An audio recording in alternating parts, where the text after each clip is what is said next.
Gimote munyiso waka ni ena ratil mar del nyaka wang'in to ino wuoni chamango. Miyo waranyisi maber mokalo kaka idho stairs, idho step ariyo tiyoli yweyo igamo yweyo. Ni wantiere kod graph moro ka prof madaher mondo mi wati godo ka wang'iyo weche mag timo hera kachiel koda koso riyo kata koso dwaro kata koso gombo mar timo hera. Okang'iyo prof ka graph ni nyalo konyowa ka wacho kod weche mar ratil cha to ka waka to daher mondo mi wadonje weche mag tiyo kod kong'o kachiel kod ndawa kaka chiel gigo mabende nyalo miyo ng'ato koso kata ok bed kod mor kata dwaro mar timo hera.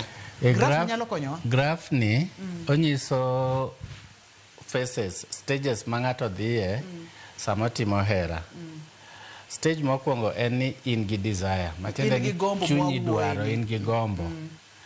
Dendi dwaro, iwuoyo gi ng'ato, ori neno ng'ato, ori winjo ng'ato ka wuoyo, ori mulo ng'ato, dendi respond.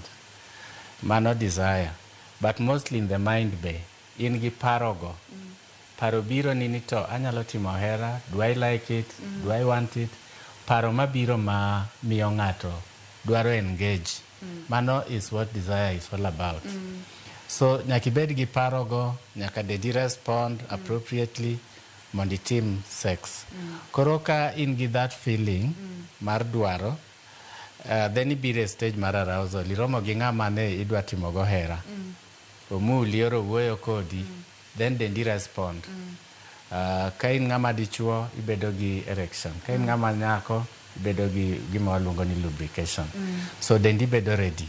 Then now you go to gima waluongo ni penetrative part of that act. Waluongo ni plateau. Then you reach climax, orgasm. Then after that, vichorumo, iweyo. So nyisa phases mag process kaka timore. But kawuono wawuoyo about desire. Desire, dwaro, piny ka gombo ka Prof